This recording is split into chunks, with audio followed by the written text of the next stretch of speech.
Andrzej is going to present to us now Hist and mplhep, already mentioned by Mason, now to show you some other possibilities and things that are available here for histogramming and for plotting in the Python HEP ecosystem. I can see that the screen share is starting. Now I can also see your screen. All right, perfect. Okay, perfect. Can you hear and me as I well? can hear you. Yes, perfect. Okay, perfect. Please go ahead. Thank you so much. Okay, hi everybody, my name is Andrzej Novak and I will talk a little bit about the histogramming and the related plotting, as much as it has already started a little. So one of the things to mention first is that the histograms kind of mean different things in different contexts here. As the one that Mason already was showing was this sort of super simple NumPy histogram that we tend to deal with every now and then, which is essentially just an array or a tuple of arrays of counts on the histogram edges. And then depending on what tools you're already working with, for example, in CMS, some histograms are returned as tgraph errors, where the stored information are counts, edges, and pre-computed errors. Or some are proper histograms, such as the TH1 or the implementations in Coffee Hist or the Hist package with correctly recorded weighted values and the sum of weight squares, as well as the bin edges. One thing that I will introduce sort of out of historical order is this unified histogramming interface, which is a histogram protocol designed to make all these libraries that somehow touch histograms in this IRIS-HEP or scikit-HEP ecosystem work nicely together and conform to the same setup, such that whenever there is a histogram object, the library or a user, in fact, can easily assume what methods to run to obtain the expected behavior, the expected values.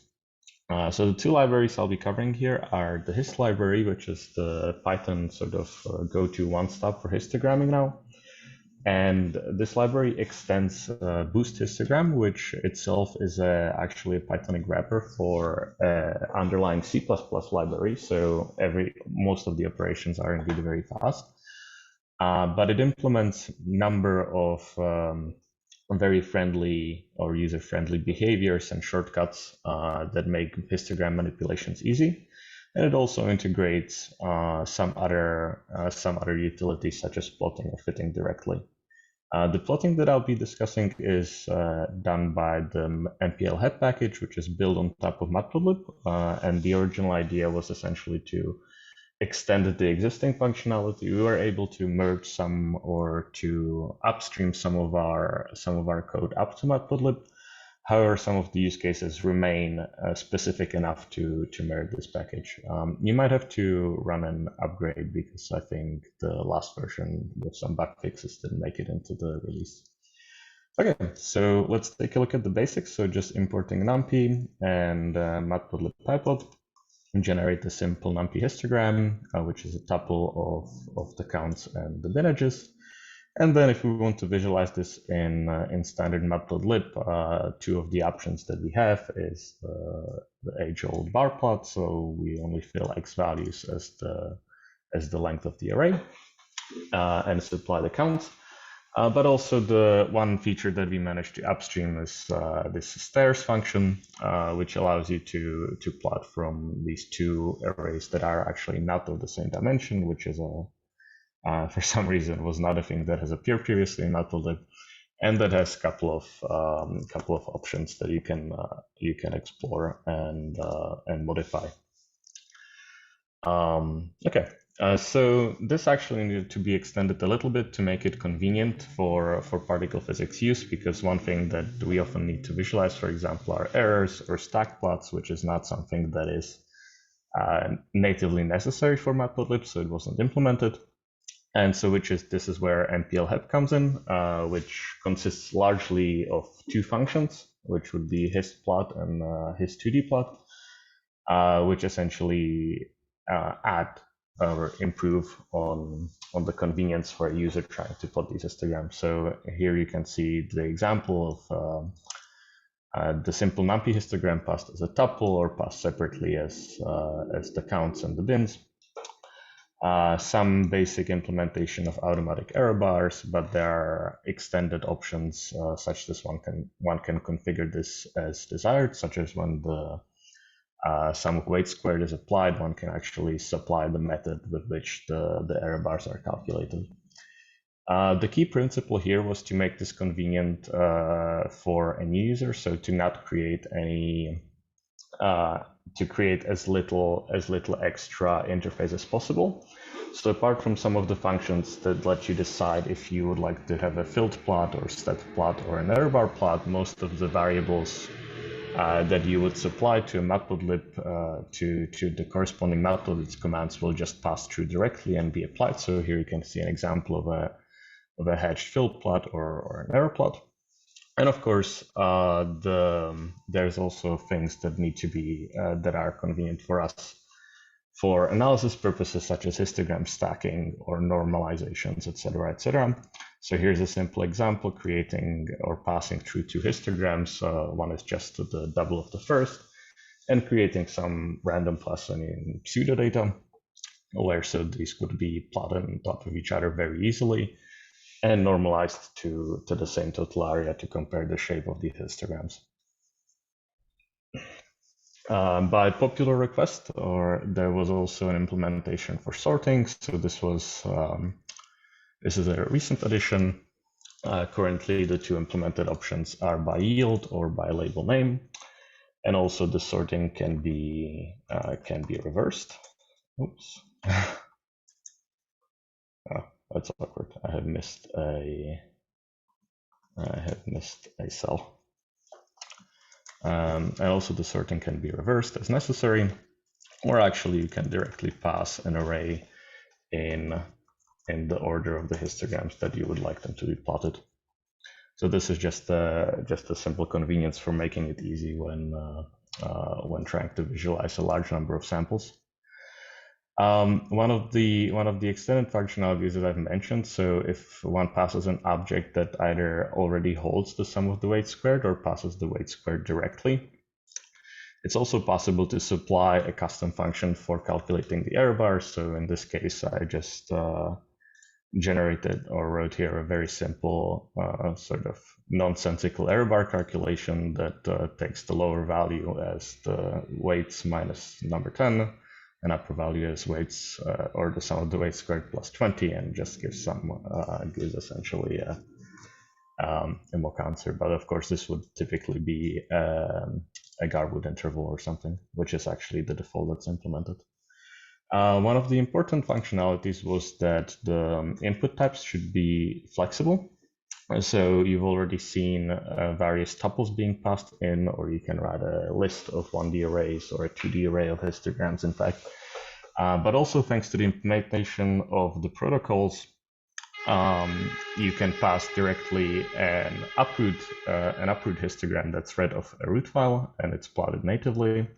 Or even you could actually fill a histogram or define a histogram in pyroot, fill it and plot it directly, but we cannot show this currently because the root was not possible to be added into the image. Okay, so moving on to Hist. So as I said, the main idea is to have some easy, nice, and fast histogram handling and slicing, and then some other pleasantries for ease of use. So in this case, I'm defining a new histogram with a regular axis that is same spaced axis of 10 bins from 0 to 10, and initiating the storage as double. And so showing the histogram then gives you this nice representation of axis 0 and the length of the axis and the number of filled axes. So this is also a bit of a shorthand to make it quick, but one can it's an equivalent to this extended command when one creates the histogram object, adds the axis, and optionally you can also include some additional labels, namings, or some configuration, such as whether the axis will or will not keep overflow or underflow. Then this histogram can be filled and the wrapper adjusts accordingly, so it gives you some kind of a visual cue of what the distribution might look like, or whether it is filled or not. And as I said, Hist nicely interfaces to some other libraries, so that includes mplhep, but it also includes a library called Histoprint, which generates plots that are essentially compatible with your command line interface. So it's actually very convenient if you have a script that is running not interactively and you want to have some kind of monitoring being shown into the command line every now and then. And here we go to how plotting is implemented. So Hist actually wraps the matplotlib functions and hides them under plot or plot2d commands and extends them a little bit to a degree. And so this is just a simple shortcut to mplhep, and you can pass the same arguments that you would otherwise. Just to show you that I'm not lying, it's also possible to do to call hisplot directly from mplhep, and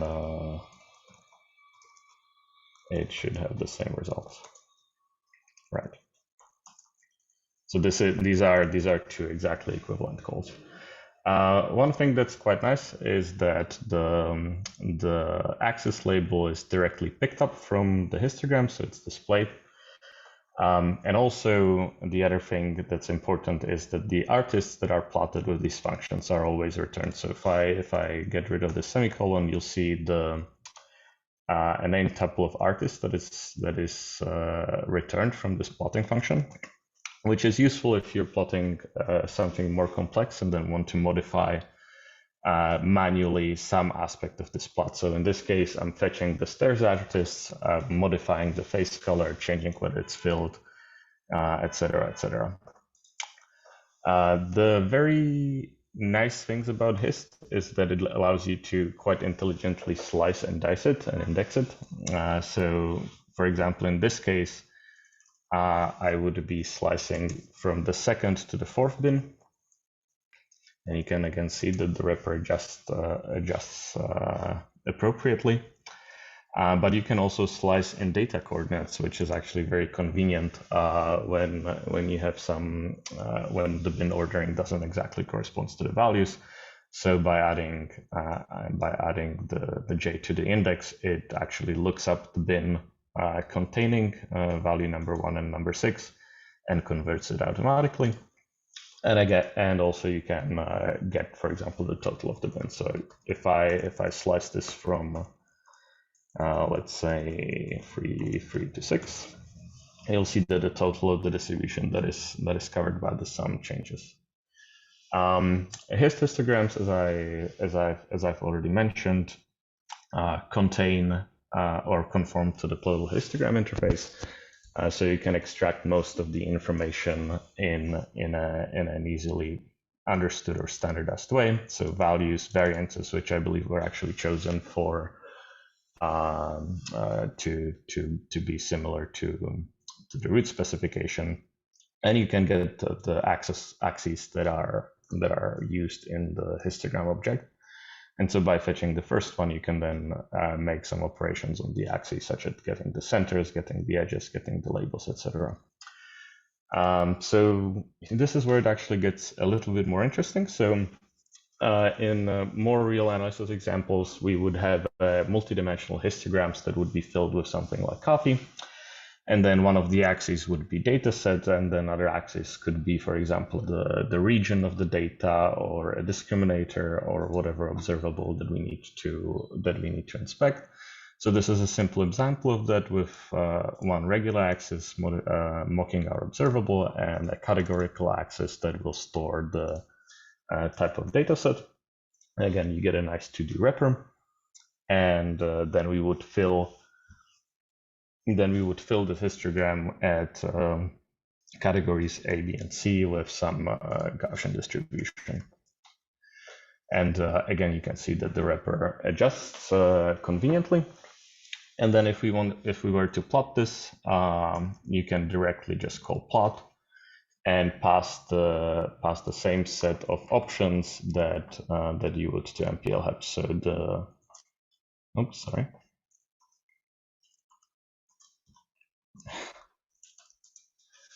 so the native plot as projected onto the would-be observable axis will automatically show you the set of samples that are contained on the categorical axis.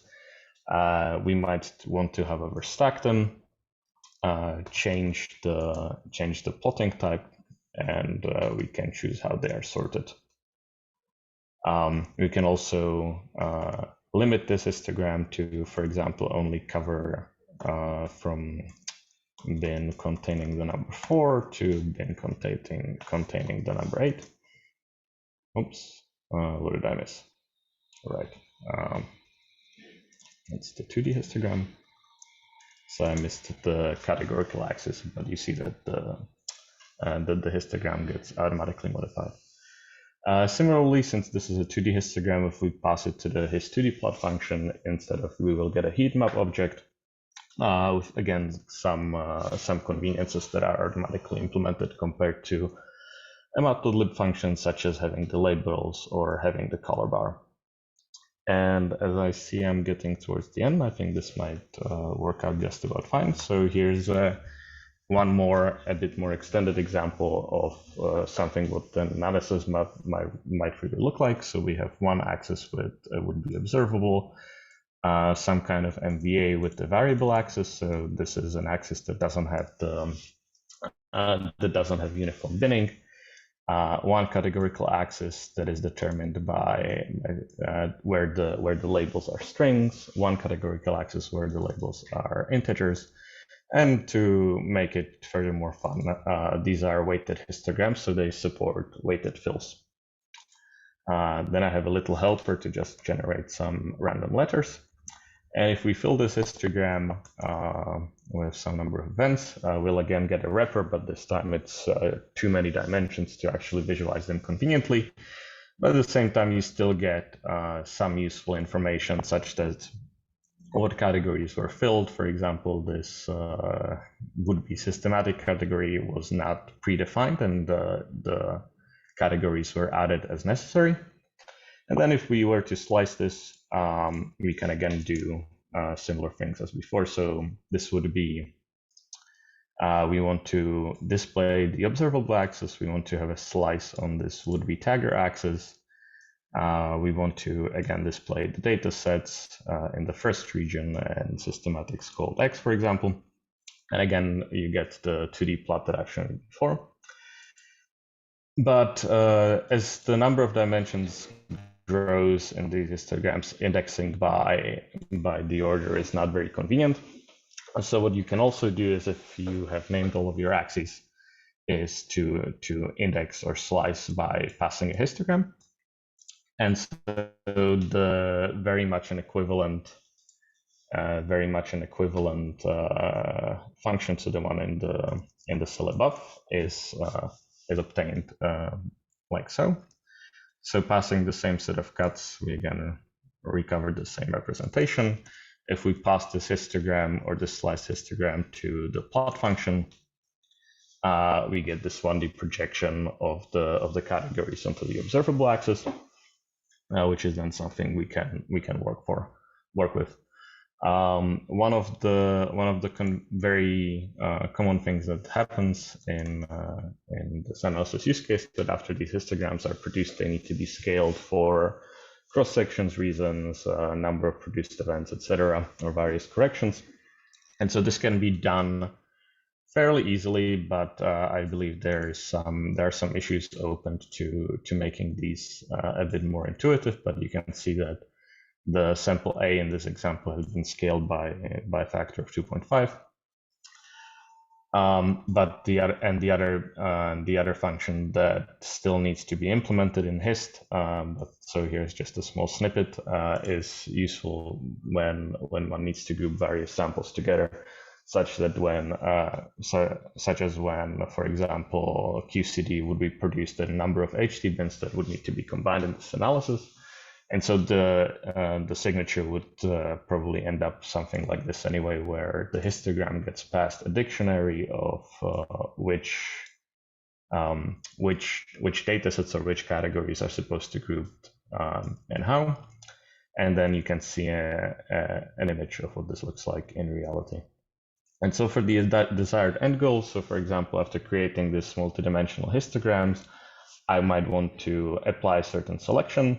So this will be this cut, and then generate a number of templates that will be structured such that in region 0, the sample called B with systematic variation X or whatever. And this iteration can then run through this multidimensional histogram and produces a dictionary of 1D templates, which then can be stored into an output file in the same shape that Mason has shown already. To end with, I will just say a couple of one thing that is also available in matplotlib. So one of the things that is difficult that was difficult early on was to get plots to look in a way that are compatible with the experiment specifications. And for this reason, we have actually collected some fonts and the experiment specifications in these plotting styles that can be easily applied. So this short example calls the Atlas plotting style. I have a small adjustment for the figure size such that it fits into this window. Plots a simple histogram and assigns the default label that would typically come with this function. These can be modified fairly simply with a couple of conveniences, or for example, might need additional warnings such as like this. So in this way, it's actually very easy to use matplotlib and the Python stack to produce experiment level plots. Okay, I think I'm running slightly over time, so I'll end here. There is also another notebook if you're interested with some bonus examples that are a little bit more complicated and some other examples of the plotting styles. Yep. Thanks a lot, Andrzej. We have time to briefly take some questions. There's one on Slido. Can we add statistics boxes like in root to these histogram visualizations? So by statistics, you mean the number of events that's displayed? I'm assuming that and like standard deviation, these things right. that root displays. I think this could be implemented. I don't know what is the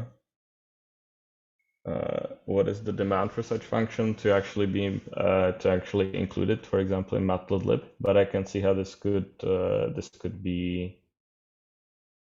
actually be an extension for Hist in case one would only plot a single histogram with the plotting functions. But I actually do have some indications for these values in the representation, which displayed the sum of weights and the number of fills. And chime in. One thing that's really nice about Hist is there's a mean and a weighted mean storage type, which allows you to preserve the exact mean and standard deviation along a variable. So if that's something that's critical to your use, that you want an exact mean and standard deviation instead of an approximation from the binning, then you can have that actually, which is kind of a nice feature. Sort of in the stead of T profiles for root. Oh yeah, thanks. That's actually, I now realize I might have actually misunderstood the question. There's one more question on Slido. Does mplhep support the same histogram line styles like root? I would probably say no. I think this is the closest representation of the root-like plot or root-like line style. But you can of course pass the matplotlib options into this. So for example, if you wanted this line to be dashed, which again, I'm not entirely sure I'm answering the question correctly. Actually, this is a bad plot to show this on. You can of course modify the line styles as as some other things that can be passed to matplotlib. One more question: is there support for multiple variable response?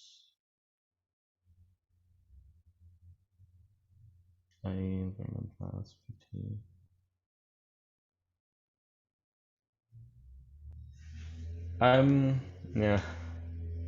I'm again not sure if I understand this correctly, but what you could, or something that was done in the past is or that we use for analysis, we would simply have a genpt axis and some other options, and these could be switched in the projections as necessary. But I'm not sure what migration matrix means in this particular context.